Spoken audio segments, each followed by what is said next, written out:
मित्रांनो, CT scan, MRI यांचे photo का गरजेचे असतात?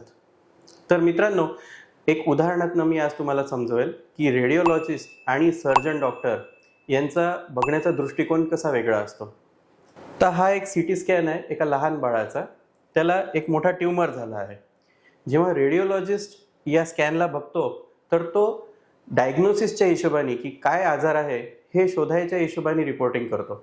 त्या रिपोर्टमध्ये असं लिहिलेलं असेल की शरीराच्या पोटाच्या उजव्या भागाला एक मोठा ट्यूमर आहे जो खाली युरिनरी ब्लॅडरपर्यंत जात आहे.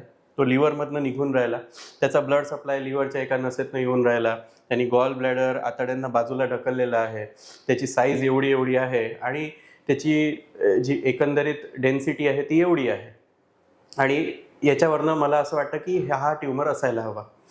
पण सर्जनसाठी काय गरजेचं आहे की हा फोटो बघितल्यानंतर मला समजेल की मी पेशंटला कुठे चिरा दिला पाहिजे, कुठून तो ट्यूमर मी बाहेर काढू शकेल, त्याला बाहेर काढताना ती नस ओढल्या जाईल की नाही ओढल्या जाईल, त्याला मी बांधू शकेल की नाही बांधू शकेल, बाजूचे कोणते आतडे मला कसे वाचवायचे आहेत, गॉल ब्लॅडरला कसं ढकलायचं आहे, खालपर्यंत माझा हात पोहोचेल की नाही.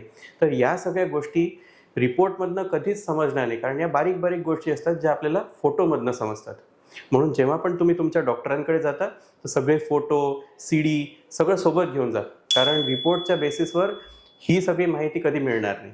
धन्यवाद.